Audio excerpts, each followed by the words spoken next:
अहम शरणम गतः। अथ श्री वायु महापुराण 49तमो अध्यायः। भुवन विन्यास। सूतवाच। ओम नमः शिवाय ओम नमः शिवाय ओम नमः शिवाय।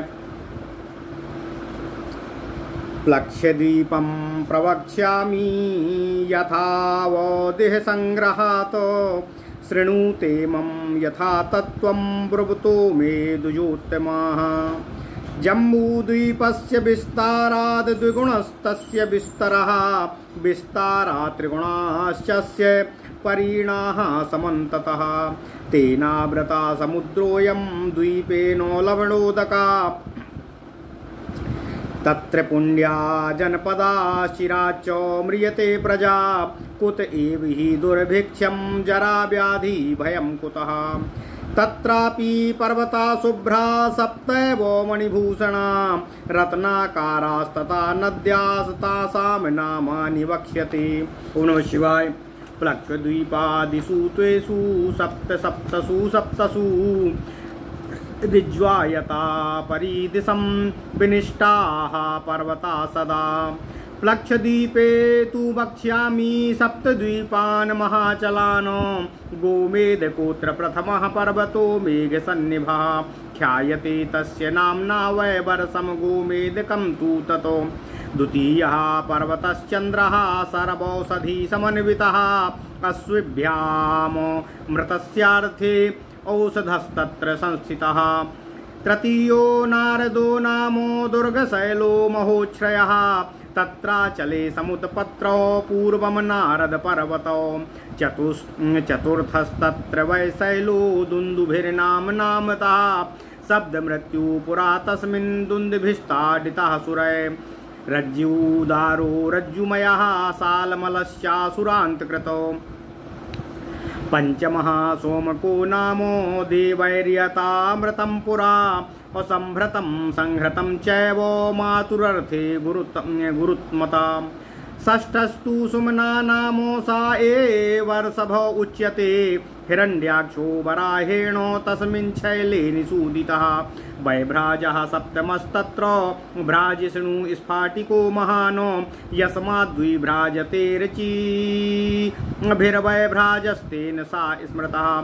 तेषां वर्षाणि वक्ष्यामि नाम तस्तु यथाक्रमं। गोमेदं प्रथमं वर्षं नाम्ना शान्तमयं स्मृतं। चन्द्रस्य शिखरं नामो नारदस्य सुखोदयम्। आनन्दं दुन्दुभेर्वर्षं सोमकस्य शिवं स्मृतं। क्षेमकमृषभस्यापि वैभ्राजस्य ध्रुवं तथा। एतेषु देवगन्धर्वाः सिद्धाश्च सहचारिणः विहरन्ति रमन्ते च दृश्यमानास्तु तैषः। तेषां नद्यस्य सप्तैव प्रतिवर्षं समुद्रगा। नाम तस्ता प्रवक्ष्यामि सप्तगंगा महानदी। अनुतप्ता सुतप्तैव निष्पापा मुदिता क्रतु। अमृता सुकृता चैव सप्तैता सरितां वराः। अभिगच्छन्ति ता नद्यास्ताभ्यञ्चान्या च सहस्रशः। बहुदकाश्चौघवत्यो यतो वर्षति वासवः। ताः पिबन्ति सदा हृष्टा नदीर्जनपदास्तु ते। शुभाः शान्तो बहाश्चैव प्रमोदा ये चाति शिवाः। आनन्दाश्च ध्रुवाश्चैव क्षेमकाश्च शिवैषः। वर्णाश्रमाचारयुक्ता प्रजास्तेष्वत सर्वशः। सर्वेश्वरोगा सुबला प्रजास्त्वामयवर्जिता। अधः सर्पिणीना ते स्वस्ति तथैवोत सर्पिणीना च। न तत्रास्ति युगावस्था चतुर्युगकृता क्वचित्। त्रेतायुग समः कालः सर्वदा तत्र वर्तते। प्लक्षद्वीपादिषु गेया पञ्चस्वेतेषु सर्वसा। देशस्यानुविधानेन कालस्यानुविधा स्मृता। पंचवर्षसहस्राणि तेषु जीवन्ति मानवाः। सुरूपाश्च सुवेशाश्च आरोगा बलिनस्तथा। ओम नमः शिवाय। सुखमार्यु बलं रूपमारोग्यम धर्म एव च। प्लक्षद्वीपादिषु गेयं शाक्यद्वीपान्तकेषु च। प्लक्षद्वीपः प्रथु श्रीमान् सर्वतो धनधान्यवान्। दिव्यौषधि फलोपेताः सर्वौषधि वनस्पतिः आवृता पशुभिः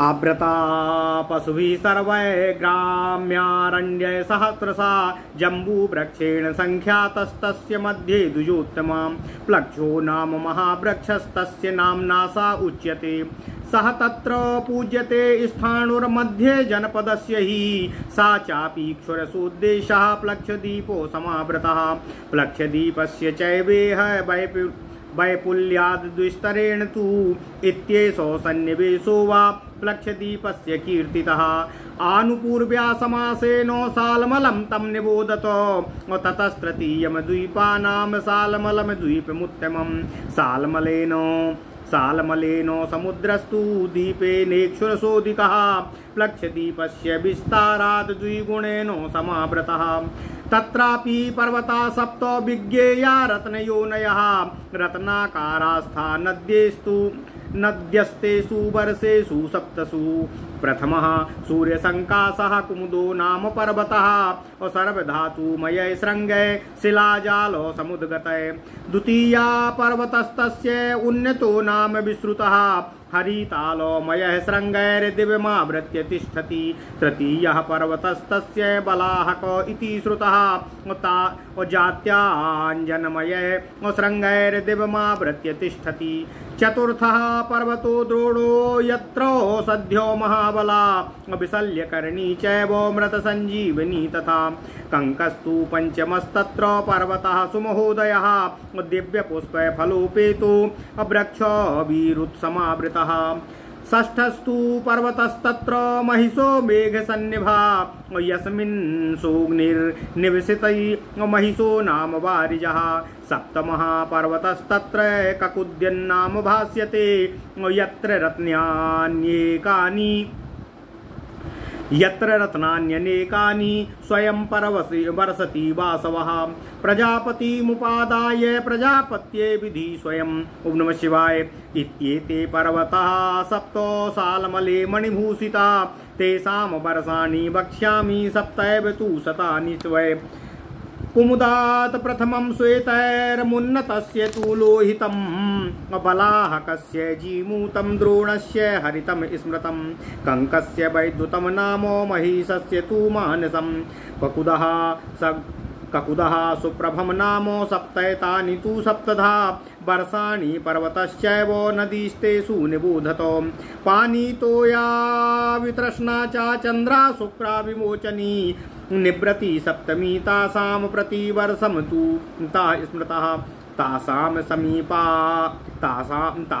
समीपे गाश्चान्या शतशोथो सहस्रशः अशक्या परिसंख्यातुं श्रद्धेयास्तु बभूषुतः इत्येषु सन्निवेशो वा सालमलस्यापि कीर्तितः प्लक्षवृक्षेण संख्यातस्तस्य मध्ये महाद्रुमः सालमलेर्विपुलस्कन्धस्तस्य नाम्ना तु मुच्यते सालमलिस्तु समुद्रेण सुरोदेन समन्ततः विस्ताराच्छालमलस्यैव सुमेन च तु समन्ततः उत्तरेषु तु धर्मज्ञा द्वीपेषु शृणुत प्रजा यथा श्रुतं यथा न्यायं ब्रुवतु मे निबोधत कुशद्वीपं प्रवक्ष्यामि चतुर्थं तं समासतः सुरोदकः अपरिवृत्त कुशद्वीपेन सर्वतः सप्तैव गिरयस्तत्र अवर्ण्यमाना निबोधत सालमलस्य तु विस्ताराद् द्विगुणेन समन्ततः कुशद्वीपो तु विज्ञेयः पर्वतो विद्रुमोच्चयः द्वीपस्य प्रथमस्तस्य द्वितीयो हेमपर्वतः तृतीयो द्वितीयमान्नामो जीमूतसदृशो गिरिः चतुर्थः पुष्पवान्नामो पंचमस्तु कुशेशयः षष्ठो हरिगिरिर्नामो सप्तमो मन्दरा स्मृता मन्दा इति ह्यपाम नामो मन्दरोदारणाम् तेषामन्तर्विषकम्भो द्विगुणः परिवारितः उद्भिदं प्रथमं वर्षं द्वितीयं वेणुमण्डलम् ओम नमः शिवाय ओम नमः शिवाय तृतीयं स्वैरथाकारं चतुर्थं लवणं स्मृतं पंचमं धृतिमद्वर्षं षष्ठं वर्षं प्रभाकरं सप्तमं कपिलं नामो सप्तैते वर्षपर्वता एतेषु देवगन्धर्वाः प्रभासु जगदीश्वरा विहरन्ति रमन्ते च दृश्यमानास्तु वर्षसा स्मृतः नाते सूदस्यवः सन्ति अम्लेच्छ जात्यास्तथैव च गौरप्रायो जनः सर्वं क्रमाच्च म्रियते तथा तत्रापि नद्यः सप्तैव दुतपापः शिवास्तथा पवित्रा शान्तिश्चैव द्युतिगर्भा मही तथा अन्यास्ताभ्यो परिज्ञाता शतशोथो सहस्रशा अभिगच्छति वा सर्वा यतो वर्षति वासवः घृतोदेनो कुशद्वीपो बाह्यतः परिवारितः विज्ञेया सा तु विस्तारात् कुशद्वीपो समेन तु इत्येषो सन्निवेशो तु कुशद्वीपस्य वर्णिता क्रौञ्चद्वीपस्य विस्तारम् अवक्ष्याम्याः मतः परम् कुशद्वीपस्य विस्तारात् द्विगुणः सा तु वै स्मृतः घृतोदक समुद्रो वै क्रौञ्चद्वीपेन संवृतः तस्मिन् द्वीपे नगश्रेष्ठ क्रौञ्चस्तु प्रथमो गिरि क्रौञ्च्यात् परो वामनको वामनादन्धकारकाः अन्धकारात् परश्चापि दिवावृन्नाम पर्वता दिवाव्रता परश्चापि द्विविन्दो गिरिरुच्यते दिविन्दात् परतश्चापि पुण्डरीको महागिरि पुण्डरीकात् परश्चापि प्रोच्यते दुन्दुभिश्वनः एते रत्नमया सप्तो क्रौञ्चद्वीपस्य पर्वता बहुवृक्षो फलोपेता नाना वृक्षलताव्रता परस्परेण द्विगुणाः अभिस्कम्भाद्वार्ष पर्वता वर्षाणि तत्र वक्ष्यामि नाम तस्तु निबोधतो क्रौञ्चस्य कुशलो देशो वामनस्य मनोनुगात् परश्चोष्णो तृतीयो देश उच्यते उष्णात् परः प्रावरकाः प्रावरादन्धकारका अन्धकाराक देशात् तु मणिदेशा परा स्मृतः मुनिदेशात् परश्चैव प्रोच्यते दुन्दुभिश्वनाम् असिद्धचारण संकीर्णो गौरमायोजवः स्मृतः तत्रापि नद्य सप्तैव प्रतिवर्ष स्मृता शुभा गौरी कुमुद्वती चैव संध्या रात्रिर्मनोजवा ख्यातिश्च पुण्डरीका च गंगा सप्तविधा स्मृता तासां समुद्रगास्यान्या नद्यो यास्तु समीपगाः अनुगच्छन्ति ताः सर्वा विपुला सुबहूदकाः क्रौञ्चद्वीपा समुद्रेण दधिमण्डोदकेन तु आवृता सर्वतः श्रीमान् क्रौञ्चद्वीपो समेन तु प्लक्षद्वीपादयो ह्येते समासेन प्रकीर्तिता तेषां निसर्गो द्वीपा नामानुपूर्वेण सर्वशः नाशक्यं विस्तराद्वाक्तुमापि वर्षशतैरपि निसर्गोऽयं प्रजानां तु संहारो यश्च तासु वै अतः ऊर्ध्वं प्रवक्ष्यामि शकद्वीपस्य यो विधि शकद्वीपस्य कृत्स्नस्य यथावधिः निश्चयातो शरणुध्वं वै यथा तत्त्वं ब्रुवतो मे यथार्थवतो क्रौञ्चद्वीपस्य विस्तारात् द्विगुणस्तस्य विस्तरः परिवार्य समुद्रं सा दधिमण्डोदकं स्थिता तत्र पुण्या जनपदाश्चिराच्च म्रियते जनः अकुत एव तु दुर्भिक्षं जराव्याधि भयं कुतः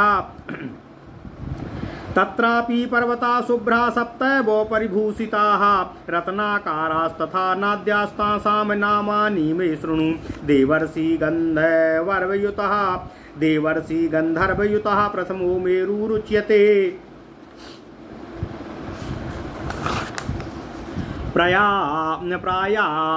प्रागायतः ससौवर्णम् उदयो नाम पर्वतः तत्र मेधास्तु वृष्ट्यर्थं प्रभवन्ति चायान्ति च तस्यापरेण सुमहान् जलधारो महागिरि। ओम नमः शिवाय।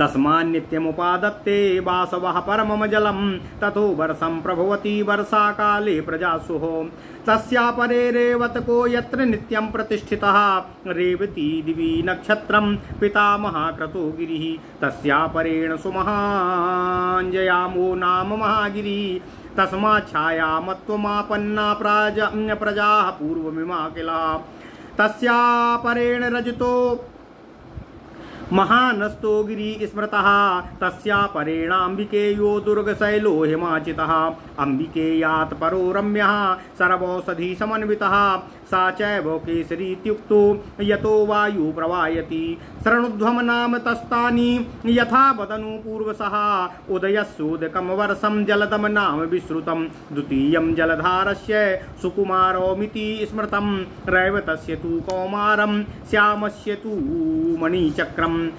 अस्तस्यापि शुभं वर्षं विज्ञेयं कुसुमोत्तरम् अम्बिकेयस्य मोदाकं केसरेषु महाद्रुमं द्वीपस्य परिमाणं च ह्रास्वदीर्घत्वमेव च साकद्वीपेन विख्यातस्तस्य मध्ये वनस्पति साको नाम महावृक्षस्तस्य पूजां प्रयुज्यते एतेन देवगन्धर्वा सिद्धाश्च सहचारिण विहरन्ति रमन्ते च दृश्यमानाश्च तैसः तत्र पुण्या जनपदाश्चातुर्वर्ण्या समन्विताः तेषु नद्यस्य सप्तैव प्रतिवर्षं समुद्रका विद्धि नाम्ना चाता सर्वा गंगास्ता सप्तधा स्मृता प्रथमा सुकुमारीति गंगा शिवजला तथा अनुतप्ता च नामैव उदी संपरिकीर्तिता कुमारी नामता सिद्धा द्वितीया सा पुनः सती नंदा च पार्वती चैव तृतीया परिकीर्तिता शिवेतिका चतुर्थी स्यादित्यत्वा च पुनः स्मृता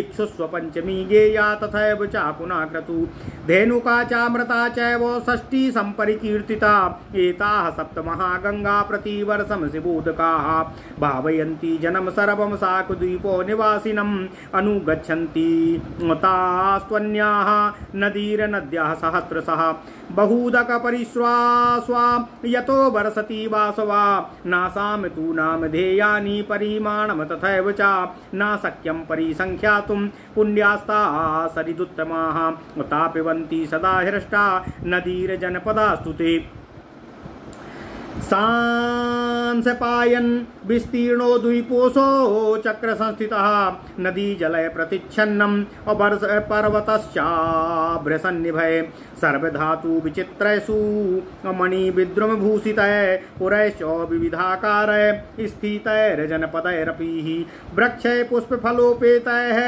समन्ताद्धनधान्यवानो क्षीरोदेन समुद्रेण पर्वतः परिवारितः साकद्वीपस्तु विस्तारात् समेन तु समन्तता तस्मिन् जनपदा पुण्या पर्वतान्तरिते शुभा वर्णाश्रम समाकीर्णाः देशास्ते सप्त वै स्मृता नाशङ्करस्य तेष्वस्ति वर्णाश्रम कृता क्वचित्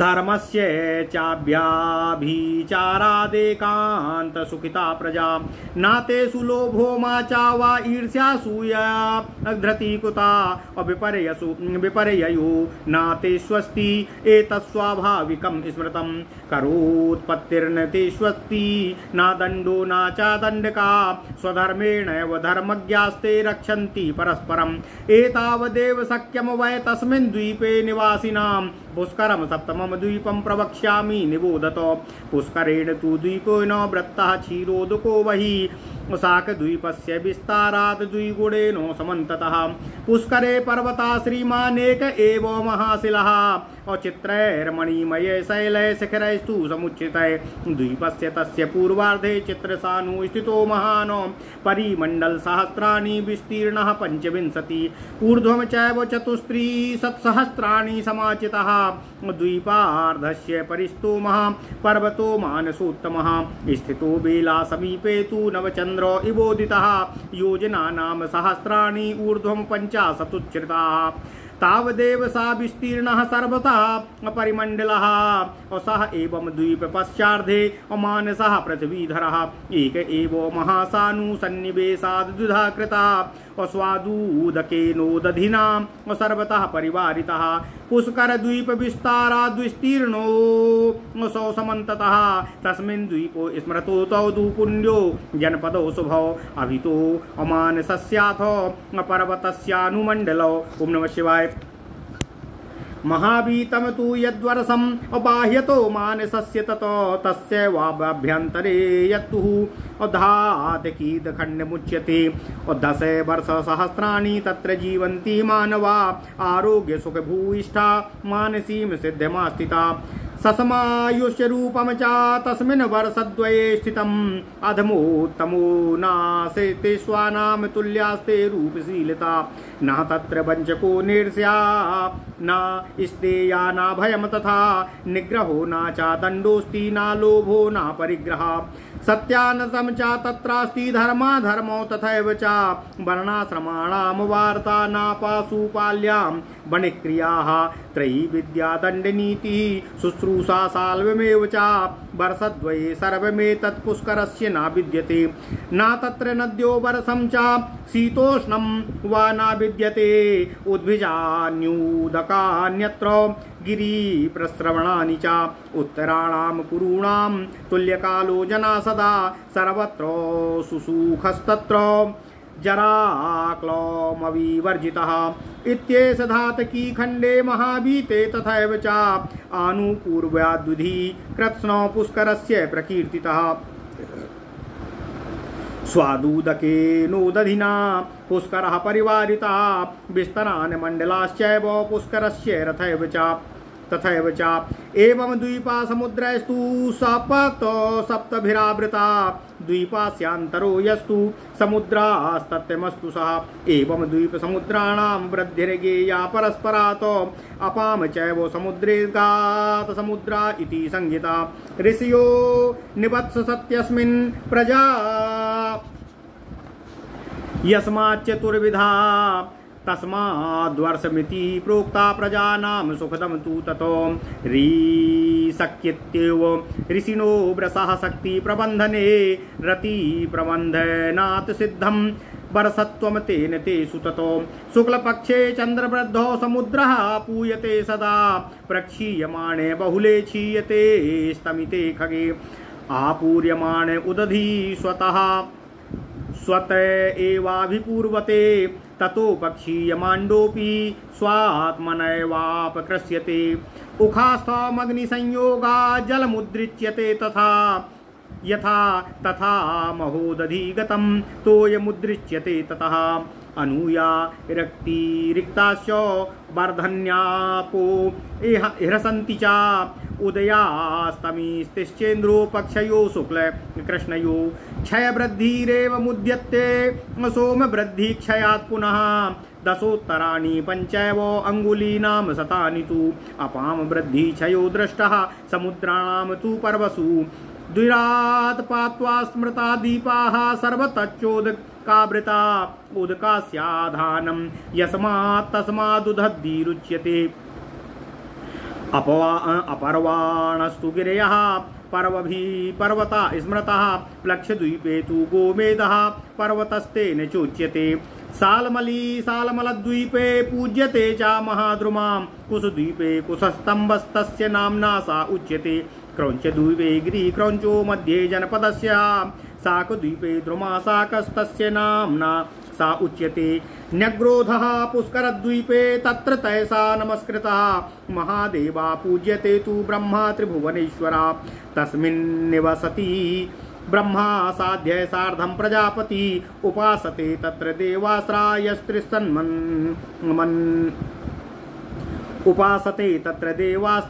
यस्त्रीसन्महर्षिभिः सह तत्र पूज्यते चैव देवैर्देवोत्तमोत्तमः जम्बूदीपात् प्रवर्तन्ते रत्नानि विविधानि च द्वीपेषु तेषु सर्वेषु प्रजानां हि क्रमात्वः सर्वसो ब्रह्मचर्येण सत्येन च पदेन च आरोग्यायुः प्रमाणाद्विद्विगुणं च समन्ततः एतस्मिन् पुष्करद्वीपे यदुक्तं वर्षकद्वयं गोपायति प्रजास्तत्र स्वयं सज्जनमण्डिता ईश्वरो दण्डमुद्दम्य ब्रह्मा त्रिभुवनेश्वरः सविष्णुः सशिवो देवः सा पितामहः भोजनं चाप्रयत्नेन तत्र स्वायुमुपस्थितं सड्रसं सुमहावीर्यं भुञ्जते च प्रजा सदा परेण पुष्करस्याथो आवृत्यायः स्थितो महान् स्वादुदकः समुद्रस्तु समान्तात् परिवेष्टितः परेण तस्य महती दृश्यते लोकसंस्थितिः काञ्चनी द्विगुणः भूमि सर्वा चैकशिलोपमा और तस्मात् परेण शैलस्तु मर्यादान्ते तु मण्डलम् अप्रकाशश्चात् प्रकाशश्च लोकः लोकासा उच्यते। आलोकस्तस्य चार्वाक्तुः निरालोकस्ततः परं योजनानां सहस्राणि दश तच्छोचया स्मृता। तावांश्च विस्तरस्तस्य पृथिव्यां कामगश्च सा आलोके लोकशब्दस्तु निरालोके स लोकताः। लोकार्थं सम्मतो लोको निरालोकस्तु बाह्यतः लोकविस्तारमात्रं तु आलोकः सर्वतो बहिः। ओम नमः शिवाय। परिच्छिन्नः समन्ताच्च उदिकेनावृतश्च सा निरालोकपरश्चापि निरालोकात् परश्चापि अंडमावृत्य तिष्ठति। अंडस्यान्तस्तु मे लोकाः सप्तद्वीपा च मेदिनी भूर्लोको भुवर्लोका स्वर्लोको महस्तथा जनस्तापस्तथा सत्य एतावान् लोकसंग्रहा एतावानेन विज्ञेयो लोकातश्चैव तत्परः। कुंभस्थायी भवेद्याद्रक् प्रतीच्यां दिवि चंद्रमा अदितः शुक्लपक्षस्य वपुरण्डस्य तद्दुधम् अंडानामीदृशानां तु कोट्यो गेया सहस्रशा तिर्यगूर्ध्वमधस्ताच्च कारणस्वाव्ययात्मनः कारणय प्रकृतस्तत्र ह्याव्रतं प्रति सप्तभिः दशाधिक्येन चान्योयं धारयन्ति परस्परं परास्परावृता सर्वे उत्पन्नाश्च परस्परात् अंडस्यास्य समन्तत्तु सन्निविष्टो घनो दधिः समन्ताद्येन तो येन धार्यमाणः सा तिष्ठति।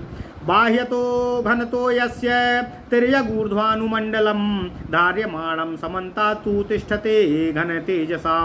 अयो गुणनिभो वहिनी समन्तान् मण्डलाकृति समन्ताद् धनवातेन धार्यमाणा सा तिष्ठति घनवायुस्तथाकाशं धार्यमाणस्तु तिष्ठति। भूतादिश्च तथाकाशं भूताद्यम चाप्यसौ महान् महान् व्याप्तो अह्यनन्तेन अव्यक्तेन तु धार्यते अनन्तं परिव्यक्तं च दशधा सूक्ष्म एव च अनन्तं अकृतात्मानामनादि निधनं च ततो अतीत्य परतो घोरं नालम्बो मनामयं नैकयोजनसाहस्रं विप्रकृष्टं तमोवृतं तम एवो निरालोको मर्यादामोदेशिकं देवानामाप्यविदितं व्यवहारार्विवर्जितम् तमसोन्ते च विख्यातामाकाशान्ते च भास्वरं मर्यादा यामतस्तस्य शिवस्यायतनं महतो त्रिदशानां गम्यं तु स्थानं दिव्यमिति श्रुति महतो देवदेवस्य मर्यादायां व्यवस्थितं चन्द्रादित्यावतप्तास्तु ये लोका प्रथिता बुधय ते लोका इत्यभिहिता जगस्तस्य न संशयः रसातलतलात् सप्तो सप्तैर्बूर्ध्वतला इच्छितो सप्त स्कन्धास्तथा वायोः सब्राह्मो सदना द्विजः आपातालाद्दिवं यावदत्र पंचविधा गतिः अप्रमाण में तज्जगता एष संसार सागरः अनाद्यन्ता प्रयात्वेवं नैक जाति समुद्भवा विचित्रा जगता सा वै प्रवृत्ति नवस्थिताः यथैतद्भौतिकं नामो निसर्ग बहुविस्तरम् अतीन्द्रियैर्महाभागै सिद्धैरपि न लक्ष्यते पृथिव्यां चाग्निवायूनाम् अमहतस्तमसास्तथा ईश्वरस्य तु देवस्य अनन्तस्य द्विजोत्तमाः क्षयो वा परिमाणे वा अन्तो वापि न विद्यते अनन्त एष सर्वत्र सर्वस्थानेषु शक्यते तस्य लोकं मया पूर्वं तस्मिन्नामानुकीर्तने। ओम नमः शिवाय ओम नमः शिवाय ओम नमः शिवाय। या एषो शिवनाम्ना हि तद्वकार्त्येन कीर्तितं सः एष सर्वत्र गता सर्वस्थानेषु पूज्यते भूमौ रसातले चैव आकाशे पवने नले अर्णवेषु सा सर्वेषु दिवि चैव न संशयः तथा तपसी विज्ञेय एष एव महादुती अनेकधा विभक्तांगो महायोगी महेश्वरः सर्वलोकेषु लोकेषु इज्यते बहुधा प्रभु एवं परस्परोत्पन्नाधार्यन्ते च परस्परान् आधारधेय भावेन विकारास्ते विकारिणा पृथिव्यादयो विकारास्ते परिच्छिन्ना परस्परं परस्पराधि काश्चैव प्रविष्टाश्च परस्परं यस्माद्विशिष्टाश्च तेन्योऽयं तस्मास्तथैर्यमुपागता प्रागासह्या विशेषास्तु विशेषान्योन्यवेशनातो पृथिव्याद्याश्च भाव्यन्ताः परिच्छिन्नास्त्रयस्तु ते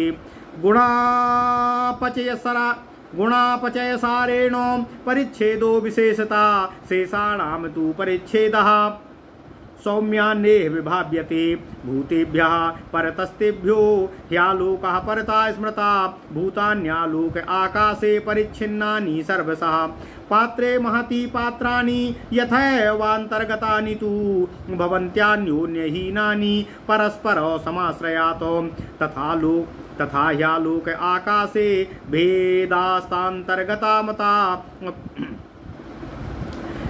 कृत्स्नान्येतानि चत्वारि अन्योन्यास्याधिकानि तु यावदेतानि भूतानि यावदुत्पत्तिरुच्यते जन्तूनां संस्कारो भूतेष्वन्तर्गतो मतः प्रत्याख्याय च भूतानि कार्योत्पत्तिर्न विद्यते तस्मात् परिमिता भेदा स्मृता कार्यात् कमास्तु ते कारणात् कास्तथैव स्युर्भेदा ये महदादयः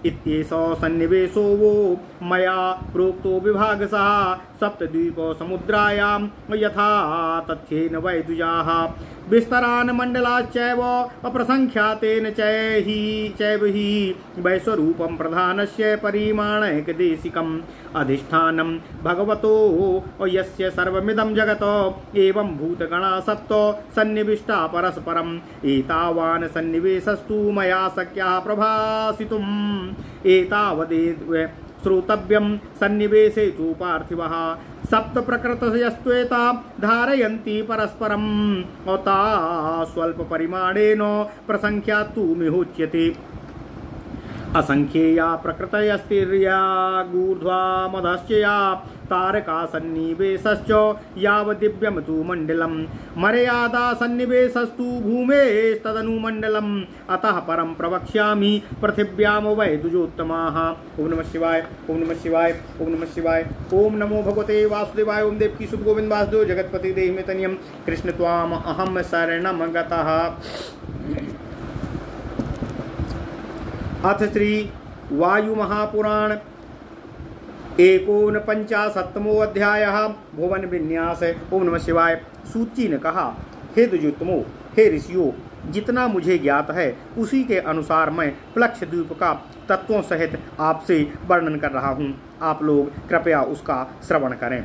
प्लक्षद्वीप का विस्तार जम्बूद्वीप से दुगुना है तथा उसके चारों ओर की विशालता तिगुनी है। यह प्लक्षद्वीप लवण सागर को परिवेष्टित किए हुए है। यहाँ के जनपद अत्यंत पवित्र तथा प्रजा दीर्घायु है। वहाँ कभी अकाल नहीं पड़ता तथा वहाँ के निवासियों को कभी वृद्धावस्था या व्याधि नहीं सताती है। वहाँ उज्ज्वल वर्ण वाले तथा मणियों द्वारा अलंकृत 7 पर्वत तथा रत्नों की खान वाली नदियां हैं। इनके नाम मैं आपसे बता रहा हूँ। प्लक्षद्वीप में स्थित 7 द्वीपों में 7 सीधे तथा विशालकाय पर्वत सभी ओर स्थित हैं। अब मैं प्लक्षद्वीप में विद्यमान 7 महापर्वतों को आपसे बता रहा हूँ। उनमें से पहला मेघसम आभायुक्त गोमेदक नाम वाला पर्वत है। उसी के नाम पर यह वर्ष गोमेदक के नाम से विख्यात है। दूसरा चंद्र नाम वाला पर्वत है। उस पर्वत पर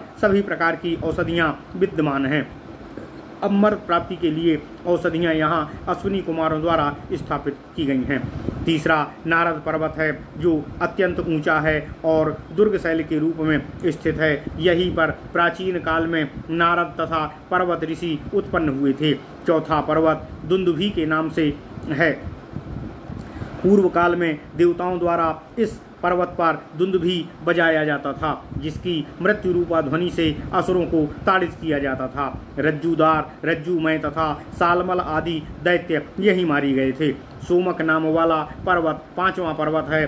समुद्र मंथन से उत्पन्न अमृत को देवताओं ने इसी पर्वत पर स्थापित किया था, जिसे गरुड़ ने अपनी माता को दास्ता से मुक्त करने के लिए हर लिया था। छठा सुमन तथा ऋषभ नाम वाला पर्वत है। इसी पर्वत पर बाराह भगवान ने हिरण्याक्ष का वध किया था। 7वां वैभ्राज्य नामक पर्वत है। स्फटिक मंडित तथा दीप्तिमान यह महापर्वत अपनी आभा से आभासित होता है, इसलिए इसका नाम वैभ्राज्य रखा गया है। इसके पश्चात अब मैं इनके पर्वत समूह और वर्ण समूह तथा देशों का नाम यथाक्रम आपसे वर्णन कर रहा हूँ। सबसे पहला गोमेद है, जिसके वर्ष का नाम शांतमय है। चंद्र के देश का नाम शिखर तथा नारद का सुखोदय है। दुंदुभी का देश आनंद तथा सोम का देश शिव है।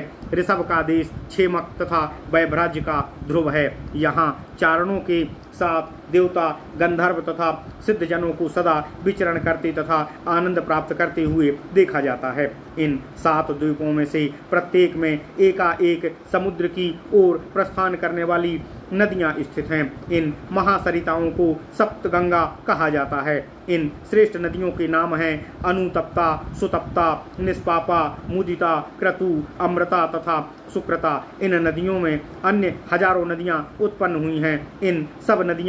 ये सब नदियां अगाध जल वाली तथा तीव्रगामिनी हैं। इंद्र सदा यहाँ वर्षा करते रहते हैं। इन देशों के निवासी आनंद पूर्वक इन नदियों का जल पिया करते हैं। शुभ, शांतवाहा, प्रमोदा, शिवा, आनंदा, ध्रुवा तथा क्षेमका ये यथाक्रम इन देशों की नदियां हैं। वर्णाश्रम धर्म का पालन करने वाली यहाँ की प्रजा रोग रहित, अति शक्तिशाली तथा सभी प्रकार के शारीरिक कष्टों से मुक्त होती है।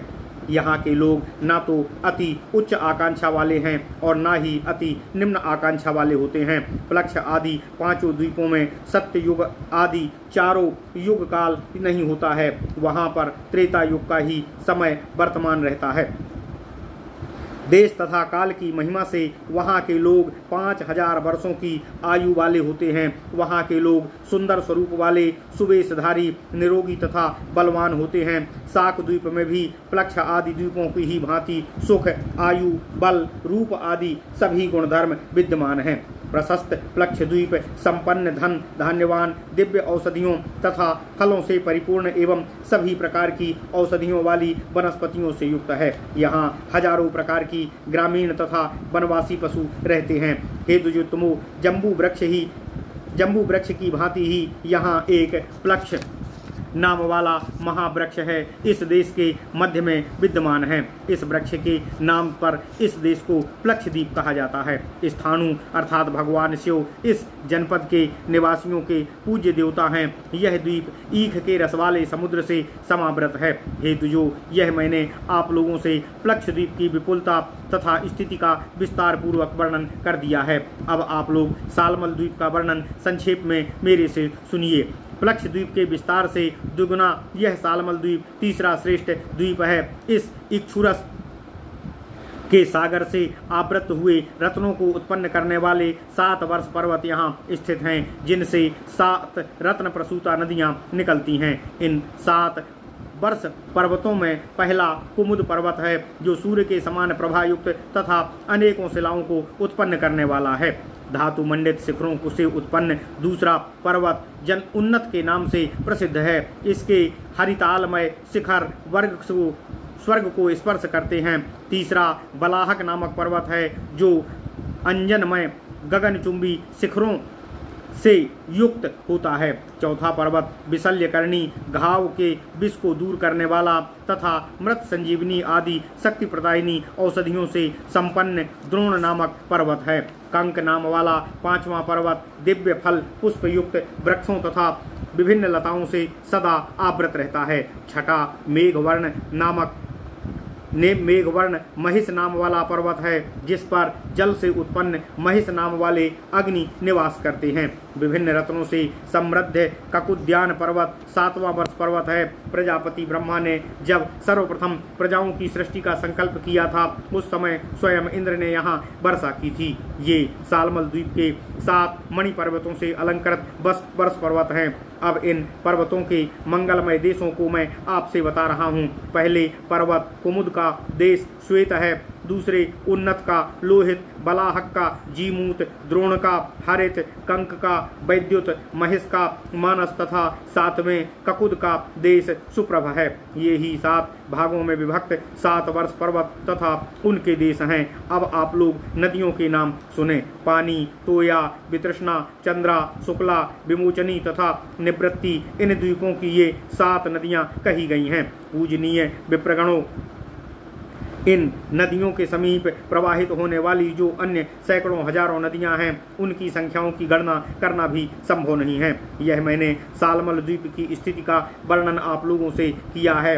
प्लक्ष वृक्ष पाकड़ की ही भांति यहाँ भी स्थूल तना वाला सालमली अर्थात सेमल का एक महावृक्ष इस देश के मध्य में विद्यमान है। इस वृक्ष के नाम से इस द्वीप को सालमल द्वीप कहा जाता है। चारों ओर सुरा सागर से आवृत यह द्वीप विस्तार में उस सालमली द्वीप की ही भांति है। धर्म मर्मज्ञ विप्रगण इसके उत्तर दिशा स्थित द्वीपों में रहने वाले प्रजाओं के संबंध में जैसा मैंने सुना है वैसा ही आपको बता रहा हूँ। आप लोग सुनिए। संक्षेप में उस चौथे कुश द्वीप का वर्णन कर रहा हूँ। चारों ओर से सुरा सागर से परिवेष्टित इस कुश द्वीप में 7 वर्ष पर्वत हैं। सालमल द्वीप से यह दुगना बड़ा है। इसके पर्वतों का वर्णन कर रहा हूँ, सुने। विद्रुमोच्चय कुशद्वीप का पहला पर्वत है। इसी प्रकार दूसरा हेम पर्वत, तीसरा मेघकांति युक्त द्युतिमान पर्वत, चौथा पुष्पवान, पांचवां कुशेशय, छठा हरि पर्वत तथा 7वां पर्वत मंदराचल है। यह मंदराचल मंद नामक जल का भेदन कर उत्पन्न हुआ है, इसी से इसे मंदराचल कहते हैं। इन सब पर्वतों का अंतर दुगने विस्तार वाला है। अब इनके वर्ष पर्वतों को मैं बता रहा हूँ। इसमें पहला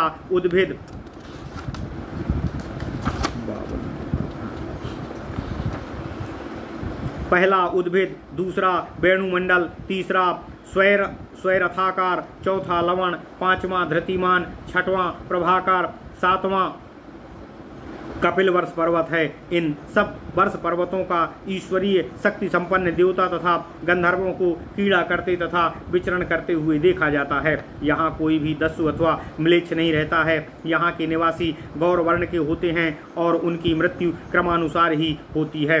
वहाँ के लोगों को पाप रहित करने वाली 7 मंगलदायिनी नदियाँ हैं। इन नदियों से उत्पन्न उपनदियाँ भी पवित्र हैं। वहाँ की मिट्टी पवित्र तथा भूमि द्युति युक्त है।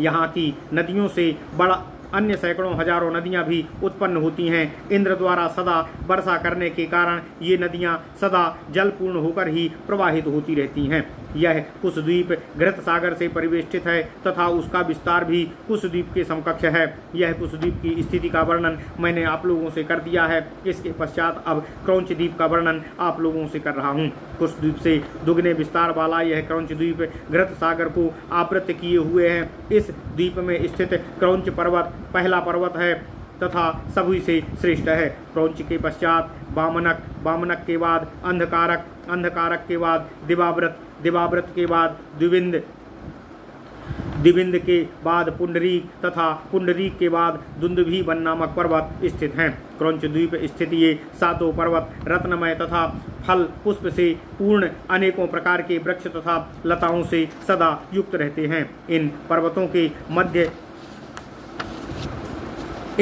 के मध्य का विस्तार एक दूसरे से दुगना है। अब इनके देशों के नाम मैं आपसे बता रहा हूँ। क्रौंच पर्वत के देश का नाम कुशल है। इसी प्रकार बामन का देश मनोनुग, मनोनुग के पश्चात तीसरा देश उष्ण, उष्ण के बाद चौथा प्रावरक, प्रावरक के बाद अंधकारक, अंधकारक के बाद मुनि देश तथा मुनि देश के बाद दुंदुभिस्वान नामक देश है। ये सभी देश सिद्ध तथा चारणों से परिपूर्ण हैं। यहाँ के निवासी मनुष्य प्रायः गौर वर्ण के होते हैं। इन 7 देशों में 7 मंगलदायिनी नदियाँ प्रवाहित हैं। ये नदियाँ हैं गौरी, कुमुद्वती, संध्या, रात्रि, मनोजवा, ख्याति तथा पुंडरीका। इन नदियों के समीप अन्य अनेक अगाध जल वाली नदियां हैं जो समुद्र में जाकर मिलती हैं। यह क्रौंच द्वीप दधि मंडोदक समुद्र से बेष्टित है। इस समुद्र का विस्तार भी क्रौंच द्वीप के समान है। यह प्लक्ष आदि द्वीपों का वर्णन संक्षेप में मैंने कर दिया है। इन द्वीपों की स्वाभाविक अवस्था तथा यहाँ रहने वाली प्रजाओं की उत्पत्ति एवं संहार का पूर्ण रूप से वर्णन 100 वर्षों में भी संभव नहीं है। इसके बाद पश्चात अब मैं साक द्वीप का वर्णन यथावत कर रहा हूँ, आप उसे सुने। दधी मंडोदक समुद्र को चारों ओर से आवृत करने वाला साक द्वीप विस्तार में क्रौंच द्वीप से दुगुना है। यहाँ स्थित जनपद पवित्र हैं तथा यहाँ के निवासी दीर्घजीवी होते हैं। यहाँ कभी अकाल नहीं पड़ता तथा लोग वृद्धावस्था और रोग में भी कभी पीड़ित नहीं होते। यहाँ मणियों से अलंकृत 7 पर्वत हैं तथा मणियों को उत्पन्न करने वाली 7 नदियाँ हैं। पहले 7 पर्वत के नाम बता रहा हूँ। उनमें पहला मेरु पर्वत है, जिस पर देवताओं, ऋषियों तथा गंधर्वों का निवास है। दूसरा पूर्व की ओर विस्तारित सुवर्ण मंडित उदय पर्वत है। मेघों की उत्पत्ति यहीं होती है और यहीं से वे अन्य जगहों में वर्षा के लिए प्रस्थान करते हैं। इसके पश्चात बृहत काय जलधार नामक विशाल पर्वत है। इंद्रदेव इसी पर्वत के अत्युत्तम जल को ग्रहण कर वर्षा के लिए उसे प्रजाओं के मध्य बरसाते हैं। इसके पश्चात रैवतक नामक पर्वत है, जो पितामह ब्रह्मा द्वारा निर्मित और स्वर्ग तुल्य है। इस पर्वत पर रेवती नामक नक्षत्र सदा स्थित रहते हैं। इसके बाद प्रजाओं को सर्वप्रथम श्यामता प्रदान करने वाले अति विशाल श्याम नामक महागिरी स्थित है। इसके पश्चात रजतमय विशालकाय अस्तागिरी है। इस पर्वत के पश्चात अंबिकेय नामक पर्वत है, जो हिममंडित तथा अगम्य है। इस अंबिकेय के पश्चात संपूर्ण औषधियों से युक्त रमणीय रम्य नामक पर्वत है, जिसे केसरी के नाम से भी संबोधित किया जाता है। वायु इसी पर्वत से प्रवाहित होती है। अब इनके प्रदेशों के नामों का अनुक्रमानुसार यथावत वर्णन मैं आप लोगों से कर रहा हूँ, आप उसे सुनिए। उदय का वर्ष जलद, जलधार का सुकुमार, रैवतक का कौमार, श्याम का मणिचक्र, अस्त का वर्ष मंगलमय, कुसुमोत्तर, अंबिकेय का मोदक तथा केसर का वर्ष महाद्रुम है। इन तीनों की लंबाई तथा चौड़ाई का परिमाण साक द्वीप की ही भांति है। इसके मध्य भाग में साक नाम की एक विख्यात वनस्पति विद्यमान है। वहाँ के निवासी इस साक महावृक्ष की पूजा किया करते हैं। इस द्वीप में चारणों सहित देवता, गंधर्व तथा सिद्धजन सदा विचरण और रमण किया करते हुए दिखाई पड़ते हैं। यहाँ के जनपद पवित्र तथा चारों वर्ण के निवास स्थान हैं। यहाँ के 7 द्वीपों में समुद्र की ओर से प्रवाहित 7 नदियां हैं। इन नदियों को सप्तगंगा कहा जाता है। अब आप लोग इन नदियों के नाम सुनिए। पहली नदी है शिवजला, सुकुमारी गंगा है, जो अनुतप्ता के नाम से भी प्रसिद्ध है। इसी तरह दूसरी कुमारी अथवा सिद्धा, तीसरी नदी नंदा या पार्वती, चौथी शिवेतिका जिसे त्रिदिवा भी कहा जाता है, पांचवी इक्षु जिसे क्रतु भी कहते हैं, छठी धेनुक या मृता तथा पांचवी गभस्ती। इन द्वीपों में ये ही मंगलमय जल वाली सप्तगंगा नदियां प्रवाहित होती हैं। इन नदियों के जल से साक द्वीप निवासी पवित्र होते हैं। इन नदियों में अन्य हजारों अगाध जल वाली नदियां मिल जाती हैं। मेघों द्वारा यहाँ सदा वर्षा होती रहती है। इन नदियों के नाम एवं संख्या का वर्णन नहीं किया जा सकता है, किंतु ये सभी नदियां पवित्र तथा श्रेष्ठ हैं। इनके जल को यहाँ के निवासी आनंद पूर्वक सेवन करते हैं। ये सांसपायन इन नदियों के जल से आवृत तथा मेघ तुल्य पर्वतों से बेष्टित यह विस्तृत द्वीप चक्राकार अवस्थित है। विविध धातुओं तत्व द्वारा अलंकृत, मणि विद्रुम द्वारा भूषित, पुष्प फल युक्त, वृक्षों से परिपूर्ण, अनेकों नगरों तथा जनपदों से युक्त, धन धान्य से समृद्ध यह साक द्वीप चारों ओर से क्षीर सागर द्वारा बेष्टित है। क्षीर सागर का विस्तार भी साक द्वीप की ही भांति है। यहाँ पर्वतों के मध्य बसे हुए पवित्र तथा मंगलमय 7 देश स्थित हैं। वर्णाश्रम धर्म का पालन करने वाले लोगों से युक्त इन देशों में कोई भी वर्ण संकर नहीं है। धर्म पर स्थित रहने के कारण यहाँ की प्रजा सदा सुखी रहती है। यहाँ के लोगों में लोभ, छल, कपट, ईर्ष्या, डाह, अधैर्य तथा कर्तव्य पालन में उदासीनता आदि कोई भी दुर्गुण नहीं है। वे लोग स्वभाव से ही इस प्रकार के हैं। यहाँ किसी भी प्रकार का कर, दंड या दंडदाता नहीं है। सभी लोग धर्मज्ञ हैं, अतः धर्म के आचरण से ही एक दूसरे की रक्षा करते हैं। साक द्वीप वासियों का यह विवरण मैंने ज्ञान के अनुसार आपको बता दिया है। इसके बाद अब मैं पुष्कर द्वीप का वर्णन आप लोगों से कर रहा हूँ, आप उसका श्रवण करें। शाक द्वीप के विस्तार के दुगना पुष्कर द्वीप क्षीर सागर के चारों ओर बेष्टित किए हुए है। इस द्वीप के मणियों द्वारा अलंकृत अति उन्नत शिखरों के शोभायमान महाशिल नामक एक पर्वत है। इस द्वीप के पूर्वार्ध भाग में एक विशाल विलक्षण शिखर है। उसकी परिधि 25,000 योजन और ऊंचाई 35,000 योजन है। इसके द्वीपार्ध भाग के परिमाण के समतुल्य मानस नाम का एक उत्तर पर्वत है। यह सागर तट पर नवोदित चंद्र की भांति शोभायमान होकर स्थित है। यह पर्वत 50,000 योजन ऊंचा और इतने का ही इसका परिमंडल विस्तार है। इस द्वीप के पश्चात अर्धभाग में भूमि को धारण करने वाला मानस पर्वत स्थित है। एक ही शिखर वाला यह पर्वत देश भेद के कारण दो भागों में विभक्त है। यह सुस्वाद जल वाले सागर के चारों ओर से घिरा है। इसका विस्तार भी पुष्कर द्वीप के अनुसार है। इस देश में पवित्र तथा कल्याणकारी दो देश स्थित हैं। ये दोनों देश मानस पर्वत के निम्न भाग को मंडलाकार प्रतिष्ठित हैं।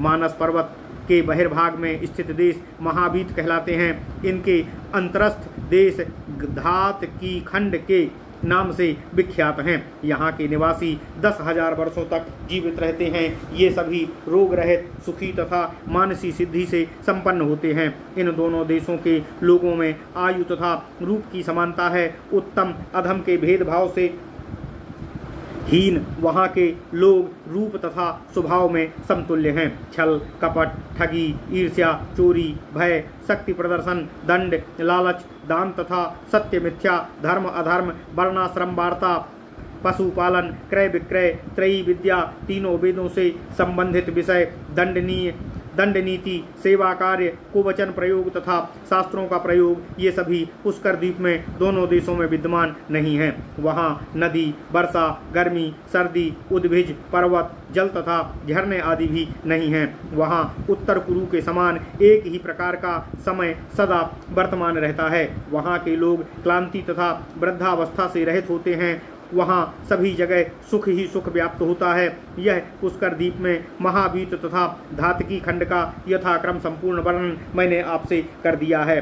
स्वादिष्ट दधि सागर इस पुष्कर द्वीप को बेष्टित किए है। यह सागर विस्तार तथा परिमंडल से इस पुष्कर द्वीप के समान ही है तथा इस प्रकार ये सातों द्वीप 7 सागरों में बेष्टित हैं तथा ये सागर अपने द्वीपों के समान विस्तार वाले हैं। द्वीपों तथा सागरों की आपस में संसक्ति इसी प्रकार से होती है। जल समुद्रेक या वृद्धि के कारण इन सागरों को समुद्र कहा जाता है। चारों वर्णों की प्रजा तथा ऋषियों का निवास स्थान होने के कारण देश को वर्ष कहा जाता है। यह वर्ष प्रजाओं को सुख प्रदान करता है। जिस प्रकार ऋष धातु से ऋषि शब्द बनता है, उसी के अनुरूप शक्ति प्रबंधन के अर्थ में ब्रस धातु से ब्रस गद बनता है, ब्रसपद बनता है। ब्रस शब्द के ही से ही इसका नाम वर्ष पड़ा है। शुक्ल पक्ष में चंद्रमा की वृद्धि होती है, उसी के अनुरूप समुद्र का जल भी बढ़ता है। कृष्ण पक्ष में जब चंद्रमा में ह्रास होता है तब समुद्र का जल भी घटता जाता है। वृद्धि के समय समुद्र स्वयं ही अपना जल बढ़ाता अर्थात ज्वार उत्पन्न करता है। फिर जब उसका जल घटता है अर्थात भाटा होता है, तब बढ़ा जल उसी में समाहित हो जाता है। अग्नि संयोग से जिस प्रकार बर्तन का जल उबलकर बढ़ जाता है, उसी प्रकार समुद्र का जल भी बढ़ता है। शुक्ल तथा कृष्ण पक्ष में चंद्रमा के उदय तथा अस्त होने पर जल में वृद्धि एवं ह्रास होता है। चंद्रमा के क्षीण या वृद्धि होने के अनुसार ही समुद्र में इस प्रकार की वृद्धि या ह्रास दिखाई पड़ते हैं। वर्ष पर्व के समय समुद्र के जल में 115 अंगुल की वृद्धि या ह्रास देखा गया है। दोनों ओर से जल का प्रवाह होने पर तथा चारों ओर से जल द्वारा बेष्टित होने के कारण द्वीप को द्वीप कहा जाता है। उदक जल का आधान अर्थात स्थान होने के कारण इसको उदधि कहा जाता है। बिना पर्व अर्थात गांठ या स्तर वाले पहाड़ों को गिरी तथा पर्व वाले पहाड़ों को पर्वत कहा जाता है। इसी नियम के अनुसार प्लक्ष द्वीप में स्थित पर्व वाला गोमेद पर्वत है। महावृक्ष सालमली अर्थात सालमल द्वीप की पूजा होती है। कुश द्वीप में कुश नाम का तृण विद्यमान है, उसी कुश के नाम से उसे कुश द्वीप कहा गया है। क्रौंच द्वीप के मध्य में क्रौंच नामक पर्वत स्थित है। साक वृक्ष के विद्यमान होने के कारण वह द्वीप साक द्वीप कहा जाता है।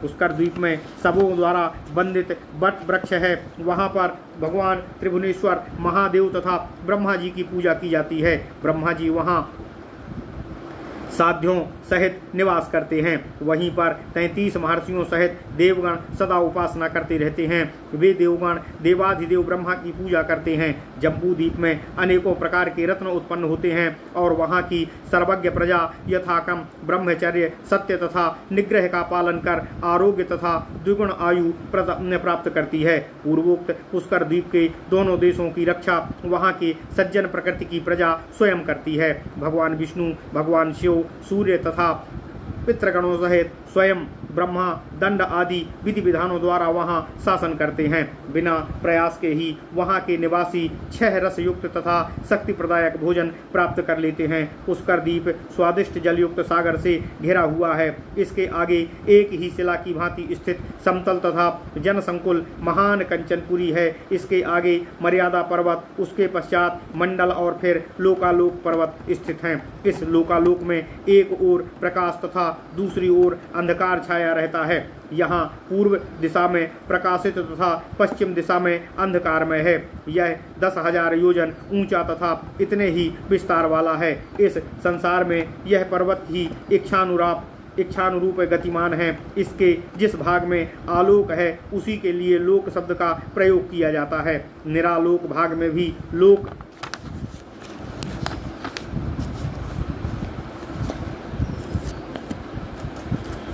स्थित है, किंतु आलोक के कारण ही लोक है। बाह्य भाग निरालोक है, किंतु उस भाग में भी जहाँ तक आलोक है वहाँ तक लोगों का विस्तार है। यह चारों ओर सीमा की तरफ जल द्वारा आवृत है। निरालोक के पश्चात अंडमंडल ब्रह्म को आवृत कर विद्यमान है। इस अंड के मध्य में ही 7 द्वीपों वाली पृथ्वी स्थित है। फिर भूरलोक, भूवरलोक, महरलोक, जनलोक, तपलोक तथा सत्यलोक स्थित हैं। लोकों के संबंध में इतना ही ज्ञात है, अतः इतने ही लोगों को समझना चाहिए। इसके पश्चात कुछ भी नहीं है। चंद्रमा जिस प्रकार शुक्ल पक्ष के प्रारंभ में अर्थात प्रतिपदा को पश्चिम की ओर कुंभ पर स्थित होते हैं, अंड का गठन भी उसी प्रकार समझना चाहिए। अव्यय आत्मा के कारण रूप तिर्यक ऊर्ध्व तथा मध्य की ओर अंडों की ही संख्या हजारों करोड़ की है। इन 7 लोकों में प्रत्येक लोक में एक एक की स्थिति होती है। ये सभी 7 प्राकृत कारणों से आवृत हैं। इनमें से प्रत्येक अन्य दूसरे से 10 गुना अधिक बड़ा है। ये सभी एक दूसरे को धारण कर आच्छादित किए हुए हैं तथा इनकी उत्पत्ति भी एक दूसरे से ही हुई है। ये अंड चारों ओर से घने समुद्र द्वारा इस प्रकार सन्निविष्ट है कि वे परस्पर एक दूसरे को जल का धारण कर अवस्थित हैं। बाहर की ओर भी यह घनीभूत जल तिर्यक ऊर्ध्वमंडल में इस प्रकार अवस्थित है कि उसने घनीभूत तेज द्वारा उसे धारण कर लिया है। चारों ओर मंडलाकृति लोह पिंड की भांति अग्नि यहाँ घनीभूत वायु द्वारा धारण करके अवस्थित है। यह घनीभूत वायु फिर से आकाश को धारण कर विराजित है।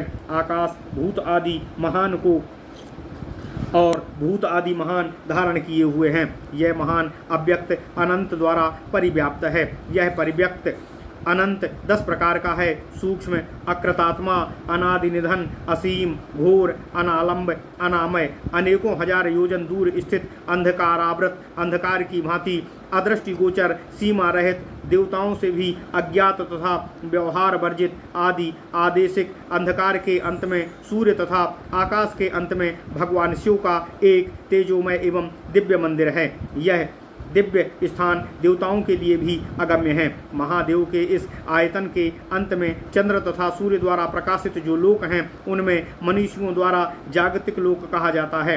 हे विप्रगणों, पृथ्वी पर रसातल के ऊपरी तथा निम्न भाग में 7 तल हैं। ब्रह्मा जी के भवन पर्यंत वायु के 7 स्कंद विराजित हैं। वहाँ पाताल से स्वर्ग तक वायु की 5 गतियाँ हैं। यह ही जगत का प्रमाण है और इसे ही संसार सागर कहा जाता है।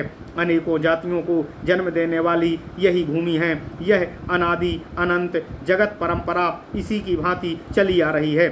जगत की यह अस्थिर प्रवृत्ति निश्चय ही विलक्षण है और इसके भौतिक निसर्ग तथा अतिशय विस्तार को अतीन्द्रिय महाभाग सिद्धजन भी पूर्ण रूप से जानने में असमर्थ हैं। इस जगत में अग्नि, वायु, महान, तम, देव, ईश्वर तथा अनंत का क्षय, परिणाम तथा अंत नहीं है। अतः केवल ये ही सभी जगह अनंत के नाम से कहे जाते हैं, जिन्हें भगवान शिव के नाम से आख्यात किया जाता है। उनके नाम वर्णन प्रसंग में आप लोगों से उनका विस्तार पूर्वक वर्णन किया गया है। हे वे सर्वत्रगामी हैं तथा भूमि, रसातल, आकाश, पवन, अनल, समुद्रों, स्वर्ग तथा सभी जगह पूजित हैं, इसमें कोई संशय नहीं है। वे तपस्यारत तथा महाद्युति संपन्न हैं, ऐसा जाना जाता है। वे ही महायोगी प्रभु महेश्वर अनेकों रूपों में विभाजित होकर संपूर्ण लोकों में लोकेश के नाम से पूजित होते हैं। विकारी वस्तु जिस प्रकार विकार को धारण करती है, उसी प्रकार आधाराधेय रूप में यह परस्परोत्पर लोक सब एक दूसरे को धारण किए हुए हैं। पृथ्वी आदि वैकारिक पदार्थ परस्पर अलग अलग हैं, किंतु एक दूसरे से अधिक श्रेष्ठ होकर भी एक दूसरे में ही प्रविष्ट और सन्निविष्ट हैं। क्योंकि ये एक दूसरे में प्रविष्ट हैं, इसलिए एक दूसरे को स्थिरता प्रदान करते हैं। पहले ये सभी विशेषता रहित थे, फिर आपस में मिलने के लिए विशेष भाव से अवस्थित हुए। पृथ्वी से लेकर वायु तक तीनों विकार अलग अलग हैं। इन तीनों की विभिन्नता अपने अपने गुणों की न्यूनता के कारण है। इसके अतिरिक्त अन्य विकारों का विभेद उनकी सूक्ष्मता के कारण ज्ञात नहीं किया जा सकता है। उन भूतों से अलग एक अन्य आलोक है। उस आलोक में आकाश आदि सभी भूत अपने लघु अथवा बृहत भाव के अनुसार उसमें उसी प्रकार समा जाते हैं, जिस प्रकार एक बृहत आकार वाला बर्तन अपने से छोटे बर्तनों को अपने में समा लेता है तथा वे बर्तन एक दूसरे की अपेक्षा हीन लगते हैं। ऐसे ही आलोक में आकाश में पृथ्वी आदि भूतों को भी भेदानुसार जाना जाता है। ये चारों भूत एक दूसरे से अधिक हैं। जहाँ तक प्राणी हैं वहाँ तक सृष्टि को जानना चाहिए। स्थूल भूतों का संस्कार प्राणियों के अनुसार ही होता है। पंचभूतों के बिना कार्यों की उत्पत्ति नहीं हो सकती है। इसलिए महदादि जितने भी भेद दिखाई पड़ते हैं वे सभी कारणात्मक हैं। कार्य तथा कार्यात्मक भेद को निश्चयीकृत समझना चाहिए। हे विप्रगणों, यह सप्तद्वीपों तथा सप्त समुद्रों वाली पृथ्वी के विस्तार मंडल, परिसंख्या, विभाग क्रम तथा स्थिति का जो यथावत वर्णन मैंने आप लोगों से किया है, यह इस विश्व स्वरूपिणी पृथ्वी का एक अंश मात्र ही है। यह समस्त जगत इस जगत के सृजनहार भगवान का अधिष्ठान है। प्राणियों की परस्पर स्थिति तथा अन्य संलग्नता आदि का जो भी वर्णन करने में मैं समर्थ था, वह सब मैंने आप लोगों को सुना दिया है। जो 7 प्रकृतियां इस पृथ्वी मंडल को धारण किए हुए हैं तथा इसके अतिरिक्त जो दूसरे तिर्यक, ऊपर, नीचे अथवा बीच में अनेकों प्रकृति, ताराओं की स्थिति, दिव्य मंडल तक सीमा की स्थिति तथा भूमि मंडल आदि है, इन विषयों का मैं संक्षेप में आगे आप लोगों से वर्णन कर रहा हूँ। ओम नमः शिवाय। इति श्री वायु महापुराणे वायु प्रोक्ते भुवन विन्यासो नाम 49वां अध्याय। इस प्रकार श्री वायु महापुराण में भुवन विन्यास नामक 49वां अध्याय पूर्ण हुआ। ओम नमः शिवाय। ओम नमः शिवाय। ओम नमः